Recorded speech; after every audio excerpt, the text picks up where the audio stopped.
오늘 우리 본문 시작하는 17절 다시 보시면은 무교절의 첫날에 예수께서 제자들에게 나와 가로되 유월절 잡수실 것을 우리가 어디서 예비하기를 원하시나이까. 이 본문에 무교절, 유월절 이런 말이 나옵니다. 아마 교회에 처음 나오시는 분들 아니면 성경을 처음 읽으신 분들은 이런 것을 보면서 우리나라의 절, 템플의 이름이지 않나. 또 3.1절처럼 6월절은 6월달에 지키는 그러한 국경일이지 않나 이렇게 착각을 할 수 있는데요. 6월절은 우리가 잘 알다시피 유대인의 달력, 우리의 달력과 좀 다릅니다. 음력을 치는데요. 그들에게 1월달, 그 1월이 니산월이라고 부릅니다. 니산월. 우리의 지금 현재 달력은 3월, 4월 그 사이인데요. 이때에 14일, 그 정월 14일에 지키는 절기가 바로 6월절이에요. 애굽에서 종살이 하다가 해방되는 날, 그날 출애굽기에 보면은 양을 잡아서 양의 피를 문인방, 문설주, 문틀에다가 바르는 그 집에는, 이스라엘 집에는 첫 번째 태어나는 사람이든 짐승이든 그 죽음이 6월에 갔다, 파스오버에 갔다 하는 그런 의미, 그것이 바로 6월절, 그날을 기념하여서 지키는 것이 바로 6월절의 이스라엘 백성들의 가장 큰 절기입니다. 그리고 1월 14일 날 6월절 지키고 1월 15일부터 일주일 동안 무교절을 지키는데, 무교, 누룩이나 이스트가 들어가지 아니하는 빵, 반려 재료가 없이 만들어진 빵을 무교인데, 이것은 애굽에서 종살이 하던 이스라엘 백성들이 이제 출애굽해 나갈 때에, 그때에 바로의 마음이 또 바뀔 수가 있어서, 그래서 이스트를 넣어서 빵을 부풀릴 수 있는 그 시간적인 겨를이 없는 거예요. 얼른 반쪽에서 나와야 되는 그런 상황 속에서 지킨 그런 절기이기 때문에, 그래서 이것을 무교절. 그러니까 6월절이나 무교절은 다 출애굽과 관련된 사건이고, 이스라엘 백성들이 구원받는 날, 그날을 기념하여서 지킨 그런 계절입니다. 자, 이것을 기념하기 위해서는 이스라엘 백성들이 오랜 세월 지나왔지만은 지금도 마찬가지예요. 누룩이 들지 않는 빵, 그리고 선나물을 먹으면서 하나님의 은혜를 생각하며 감사했던 것입니다. 오늘 우리가 읽었던 이 본문의 말씀은 예수님과 제자들이 6월절을 지키기 위하여서 준비하는 그 과정과, 그리고 6월절 만찬, 예수님에게는 최후의 만찬, 그 만찬을 통하여서 대화하는 내용이 나오는데요. 이 본문의 말씀을 통하여서 헌신자와 배신자라는 제목으로 함께 은혜를 나누기를 원합니다. 먼저 6월절이 다가왔을 때에 제자들이 예수님께 질문합니다. 우리가 어디서 이 6월절을 지키기 위해서 준비할까요? 이런 질문을 하는데, 이 6월절 지키는 그 당시의 상황을 한번 되새해 보면은, 이 6월절은 예루살렘 성 안에서 지켜야 됩니다. 그 당시에 수많은 디아스포라 유대인들이 예루살렘 몰려왔기 때문에 6월절을 지킬 수 있는 그 장소, 식사하는 장소를 마련하는 것이 굉장히 어렵습니다. 뿐만 아니라 6월절을 간단하게 식사하는 것이 아니라 어린 양을 잡아야 되고, 무교병을 만들어야 되고, 포도주와 선나물 등 준비를 해야 될 것이 너무 많아요. 뿐만 아니라 바로 무교절이 이어지기 때문에 그 집안에는 거의 일주일 전부터 뭐가 없어야 되냐면 누룩이 하나도 없어야 됩니다. 모두 곳곳에 다니면서 이 누룩을 다 제거해야 되기 때문에 아주 이런 복잡한 준비 과정이 필요하기 때문에, 그 제자들은 예루살렘에서 이제 주님과 함께 6월절을 지내야 되는데 어디서 이것을 해야 될 것인지 걱정과 염려하면서 주님께 질문한 거예요. 그때 우리 주님께서 뭐라고 대답하시는지 18절 보십시오. 18절 같이 있습니다. 시작. 가라사대 성안 아무에게 가서 이르되 선생님 말씀이 내 때가 가까웠으니 내 제자들과 함께 유월절을 내 집에서 지키겠다 하시더라 하라 하신대. 이 말씀을 보시면은 성 안에 들어가서 아무에게 랜덤으로 그냥 우연히 만나는 그 사람에게 굉장히 예수님의 말씀이 무성의하고 아무런 대책 없는 그런 말씀처럼 보입니다. 근데 이 말씀을 우리 성경에서는 아무에게 이렇게 되어 있는데요. 이 공동번역 성경에서는 우리 개신교와 가톨릭이 합쳐서 이제 번역한 성경이 공동 성경인데, 성 안에 들어가면 이러이러한 사람이 있을 터이니, 좀 더 구체적이죠. 그 세 번역 성경에서 아주 잘 번역을 했는데요. 뭐라고 되어 있냐면은 성 안에 있는 그 사람에게 가서 되어 있습니다. 18절에 아무에게라는 단어를 헬라어로 보면은 톤데이나인데, 톤이라는 말은 이게 관사예요. 그럼 이걸 정확하게 번역하면 바로 그 사람입니다. 바로 그 사람에게 가서. 그럼 예수님은 이미 다 알고 있는 사람이에요.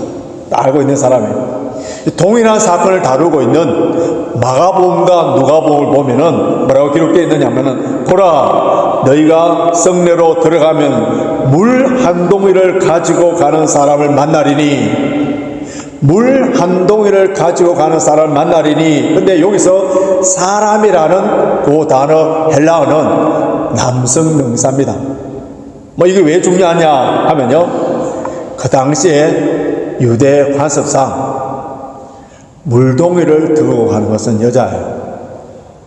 남자들은 물동이를 드는 것이 아니라 가죽 부대에 물을 채워서 나르는데, 근데 남자가 여자처럼 물동이를 들고 가는 사람이 있는데 그 사람 집에 따라가서 거기서 유월절을 준비하라, 그렇게 말씀하신 거예요. 그때 제자들은 유월절을 준비할 수 있는 그 집 찾기가 어려웠다, 쉬웠다는 거예요.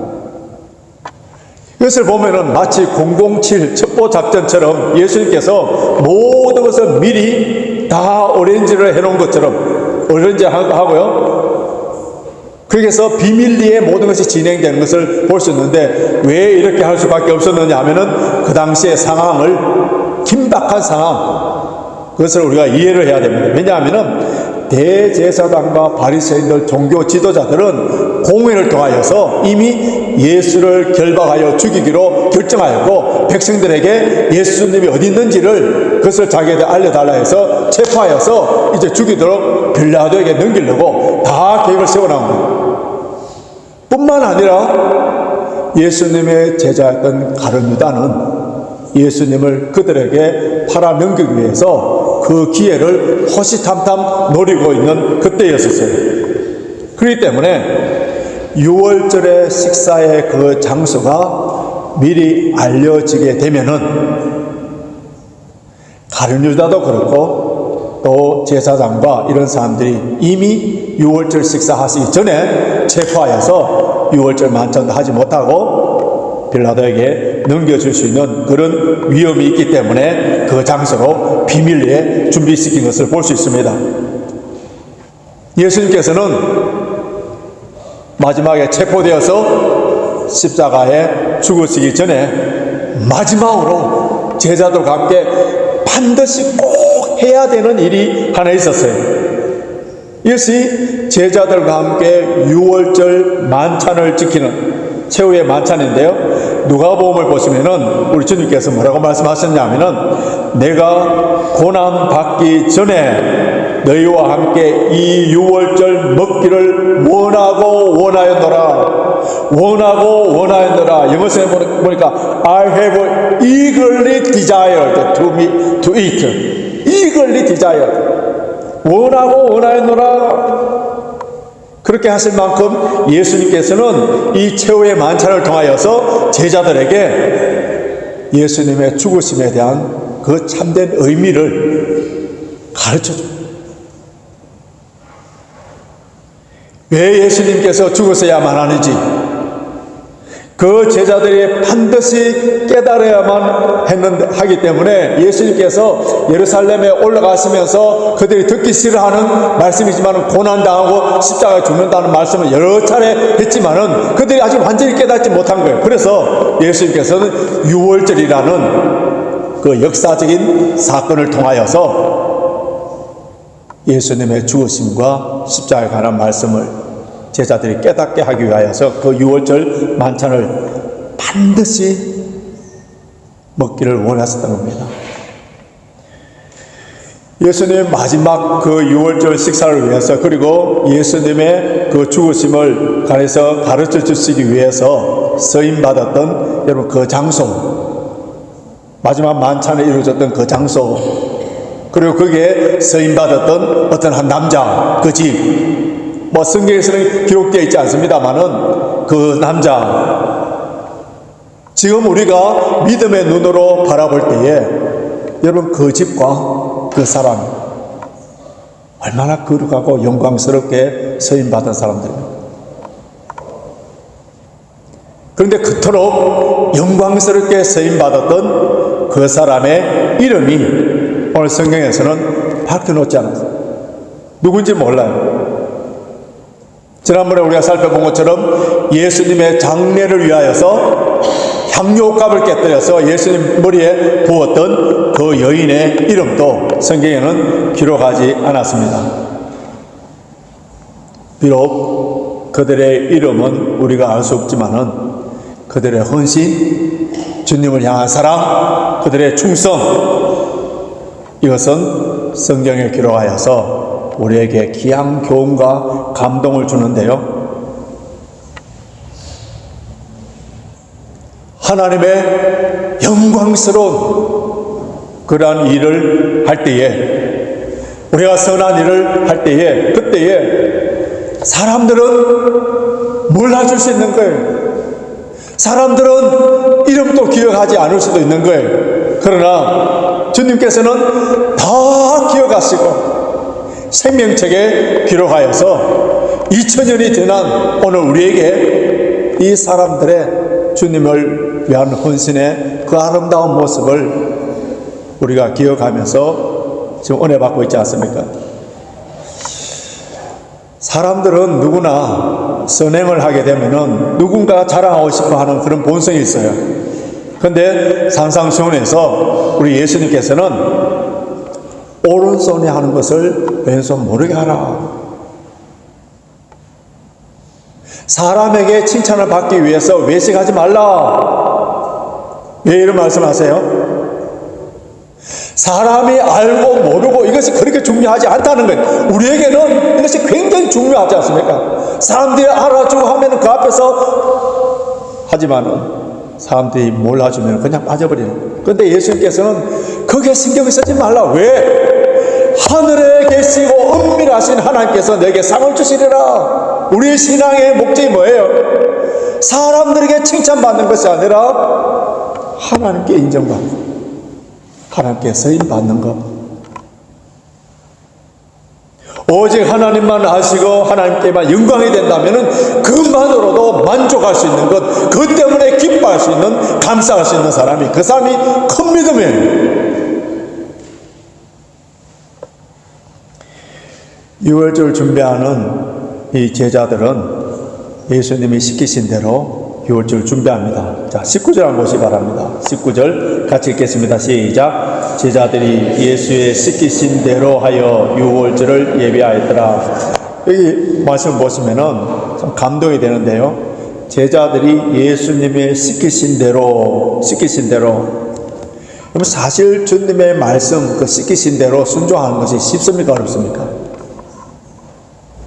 예루살렘에 물 한 동이를 들고 가는 그 남자를 만나서 당신 집에서 유월절을 준비하라고 예수님 말씀하셨는데 준비됐느냐 하면서 들어갈 때에 여러분 상식적으로 이해가 안 되는 그런 말씀인데 제자들은 주님의 말씀에 그대로 순종하여서 이것을 준비하는 것을 볼 수 있습니다.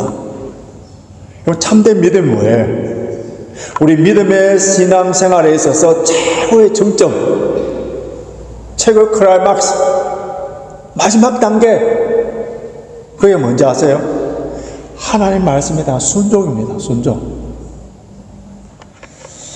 중세의 어느 유명한 수도원에, 그 수도원의 수도사가 되기 위해서 2명의 사람이 거기에 찾아왔습니다. 그때에 그 수도원 원장이 얘들을 테스트하기 위해서 어떤 타석을 주느냐면, 여기 밭에 있는 양배추를 뽑아서 저 밭에 심으라는 거예요. 그 심는데 그대로 가서 옮겨 심는 게 아니고 업사이드 다운으로 뿌리는 하늘로 잎은 밑으로 해서 심으라, 그렇게 이야기하고 가버렸습니다. 그 중에 한 수도사가 되기 원하는 그 사람은 똑똑한 사람이에요. 지성인이에요. 사리와 분별력이 있는 사람이에요. 그래서 이것을 거꾸로 심으면은 이 양배추가 다 죽기 때문에, 그래서 똑바로 가지런하게 잘 심었습니다. 그런데 한 사람은 수도 원장이 시키는 대로 거꾸로 다 심었었어요. 나중에 수도 원장이 와서 똑바로 제대로 심은 사람은 자기 박탈, 당신은 수도원의 수도사가 될 수 없습니다. 내려가십시오. 할 때 그 사람이 불평한 거예요. 이렇게 거꾸로 심으면은 이 양배추 다 죽습니다. 이 양배추를 살리기 위해서는 바로 심어야 됩니다. 할 때 그 수도원 원장이, 그걸 누가 모릅니까?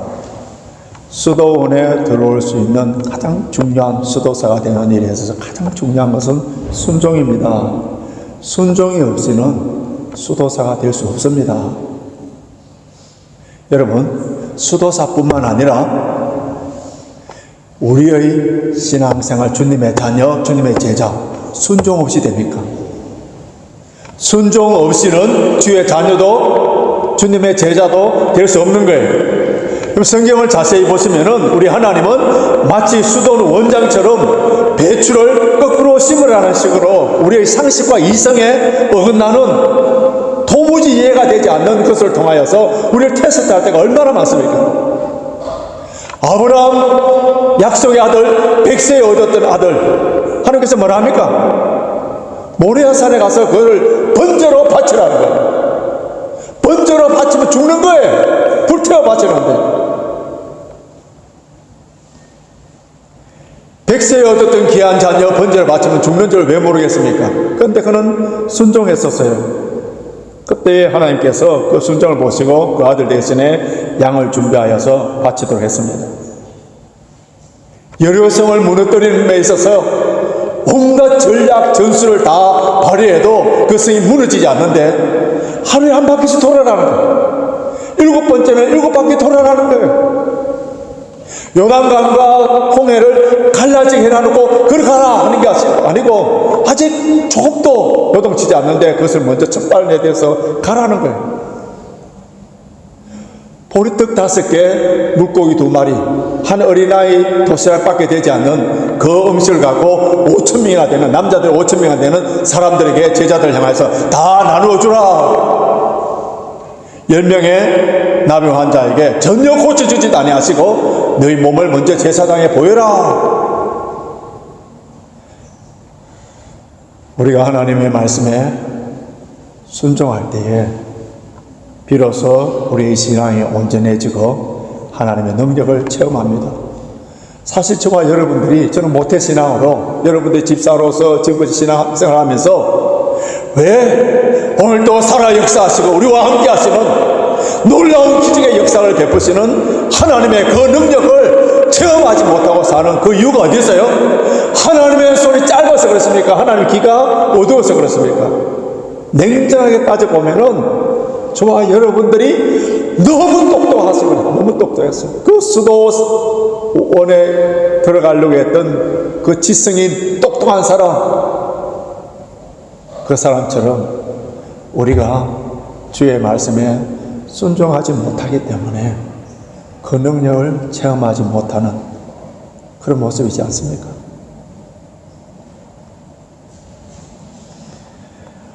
우리가 기도하는 목적, 우리가 구역에서 열심히 성경 공부하는 목적, 우리에게 일어나는 크고 작은 그러한 사건들, 이런 모든 것들이 순종을 배우는 훈련이지 않습니까?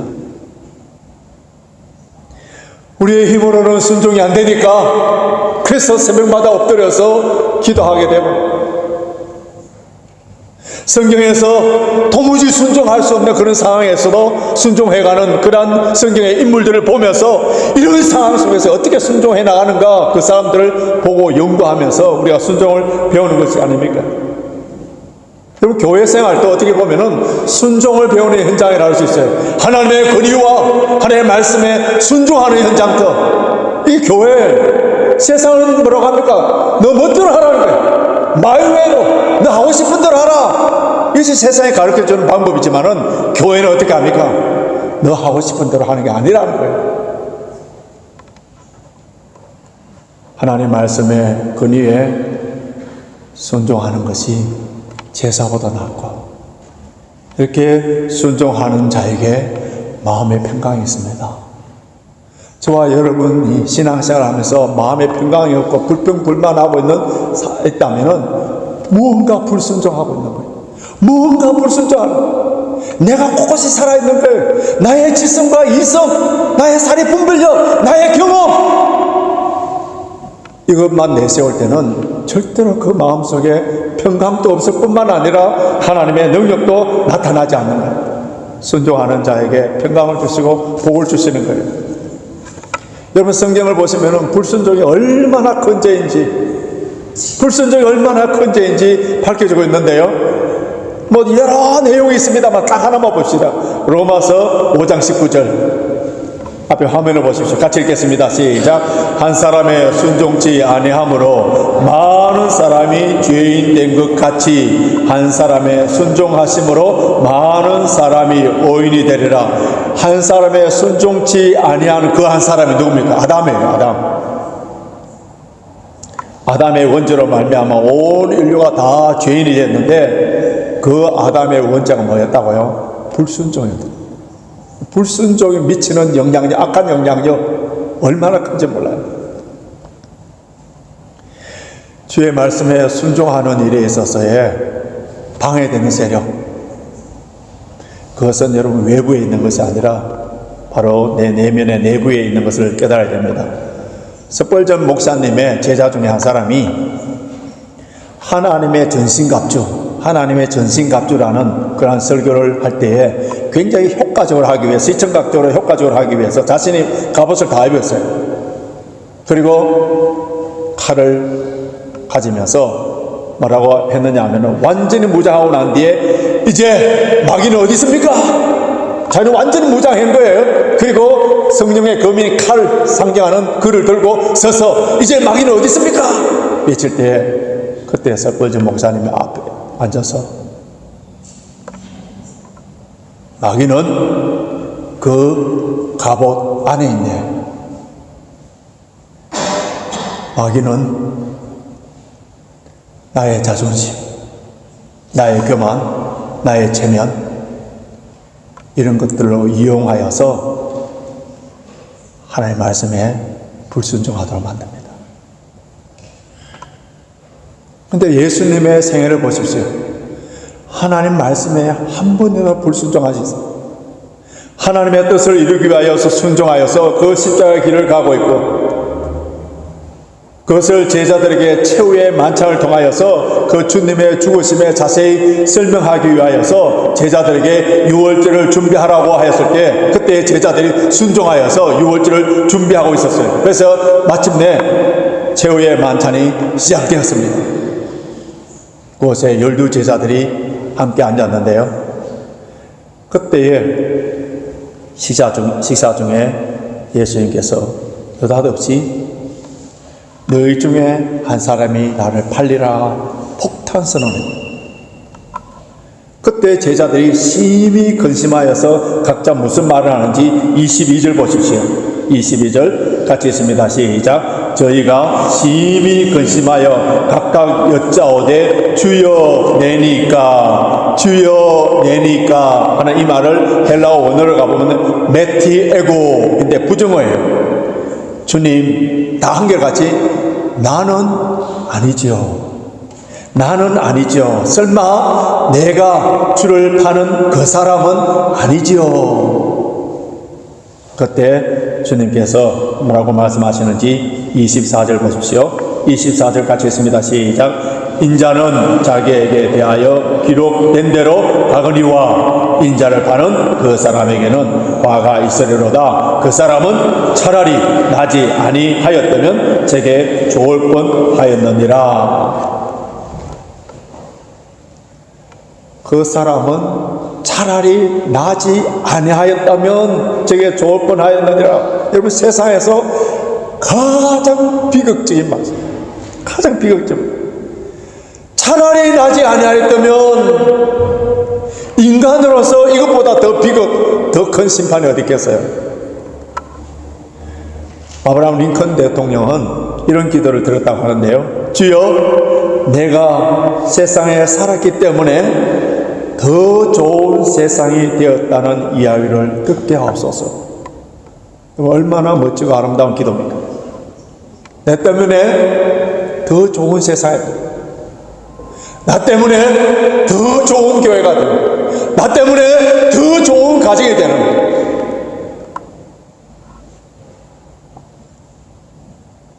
이런 사람이 리더예요. 왜냐하면 선한 영향력을 끼치기 때문에.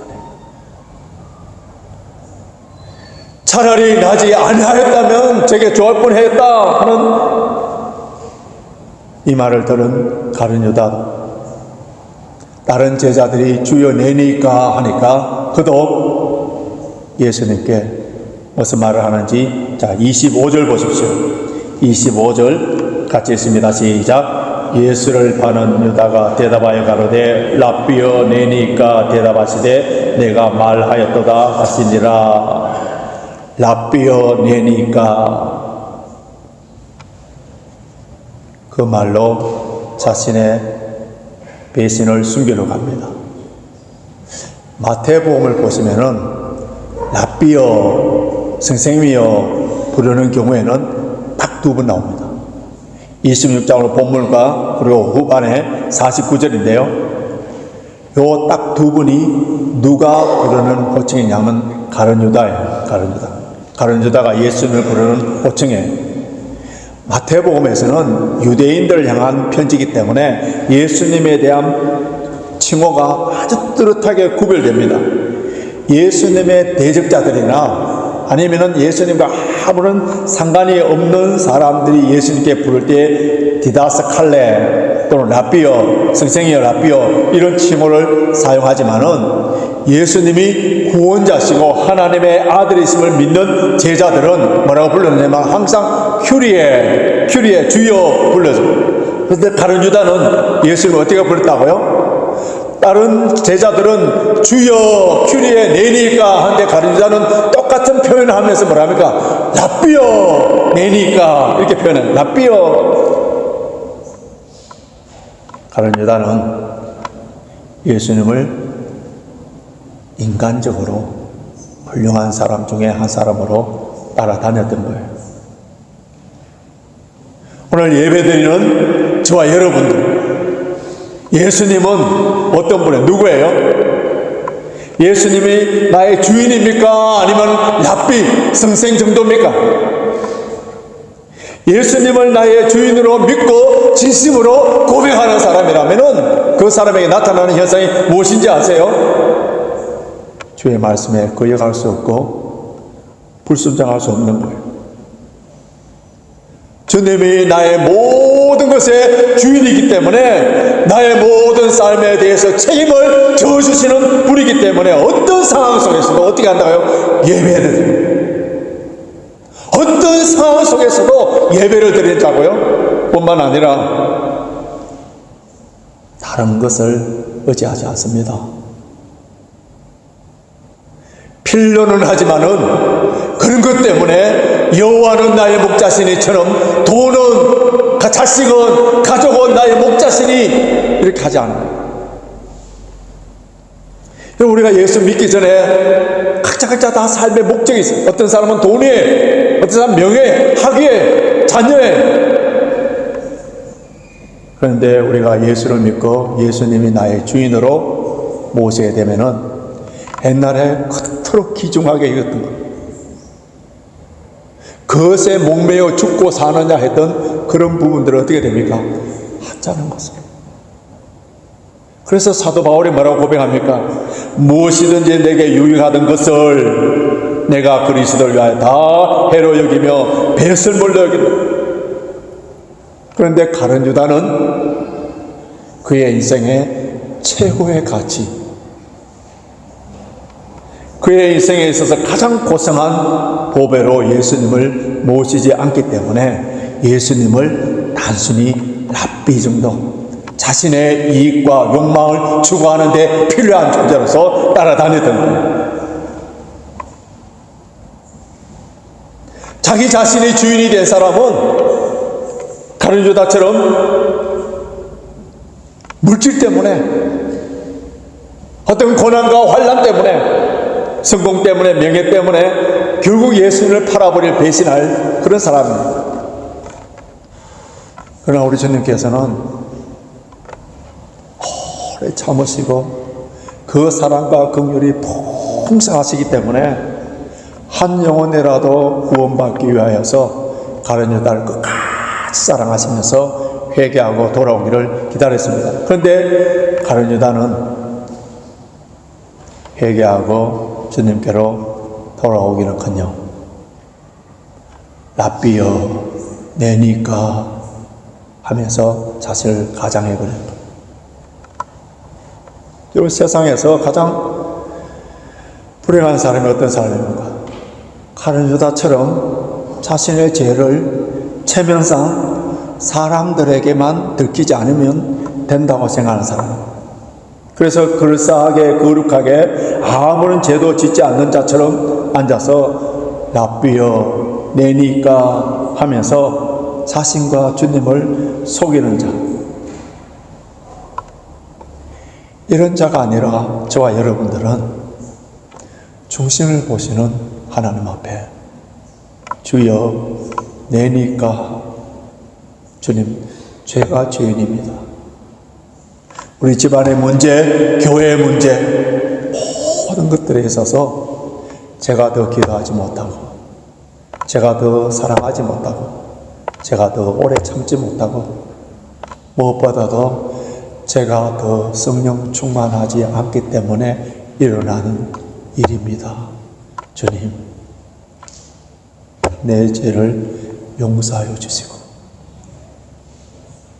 그래서 자신의 죄를 다 고백할 때 우리 주님은 미쁘시고 어로워서 그 모든 불의에서 우리를 건져주실 뿐만 아니라 다시 일어서서 주님께서 손잡아 주시고 승리하도록 이끌어 주시는 누구에게? 회개하고 주님께로 돌아온 사람들. 이제 말씀을 정리해 보겠습니다. 예수님이 나의 주인으로, 오늘 배자님께서 기도해 주신 것처럼 왕으로, 구세주로 믿는 사람들은 예수님 말씀에 순종하는 사람이고, 나를 위하여 십자가에 죽으셔서 하나님의 자녀로 삼아주신 그 은혜에 감사 감격, 나가 구원받은 하나님의 자녀가 된 이보다 더 큰 복이 없다는 것을 알고 그 복 때문에 감사 감격하는 사람들은 이제 나의 생명, 나의 재산, 나의 물질, 나의 모든 잘난도와 은사를 주님을 위하여, 하나님 나라를 위하여, 주의 몸된 교회를 위하여 사용되는 그 자체, 그것만으로도 만족하고 기뻐하시는, 여러분, 우리의 생명이, 우리의 몸이, 우리의 재산이, 우리의 돈이 사탄의 도구로 사용되는 사람들이 얼마나 많습니까? 이것이 영광스러운 주님의 나라와 의를 위하여 천국의 곳간에 살 수 있도록 서임받는 그 자체 때문에 영광스럽게 생각합니다. 비록 이름 없이 빛도 없이 문명으로 서임받는다 하더라도 주님께 서임받는 그 자체로 기뻐하고 감사하시는 사람, 이 사람들은요, 예수님을 나의 주인으로, 구세주로, 왕으로, 하나님으로 섬기는 사람이에요. 레인지파크 교회 성도들 가운데에 한 사람도 가룟 유다처럼 예수님을 랍비의 수준으로 따르지 않기를 원하고, 내 인생은 나의 것이다 생각하여서 자신이 주인이 되어서 나의 뜻, 나의 욕망을 성취하기 위하여서 신앙생활하는 사람이 한 사람도 없기를 바랍니다. 다음 주일은 우리가 추수감사주일로 지키는데요, 여러분, 나를 구원하여 주시고 하나님의 자녀로 삼으시고 오늘 이렇게 예배자로 삼으시고 영국 땅에 살게 하여 주시고 레이저 파크에서 신앙생활하게 해주시고 사랑하는 가족과 함께, 성도들과 함께 기쁨과 슬픔을 나눌 수 있고 매일의 일상의 기쁨과 은혜를 누릴 수 있는 이 모든 것이 당연한 것이 아니라 하나님의 은혜임을 알고 하나님께 진심으로 정성으로 감사해야 합니다. 우리의 남은 인생이 주의 영광을 위하여서 더 아름답게, 더 충성된 자로, 더 헌신된 자로, 더 순종한 자로 쓰임받는 저와 여러분이 되시길 주님의 이름으로 축원합니다.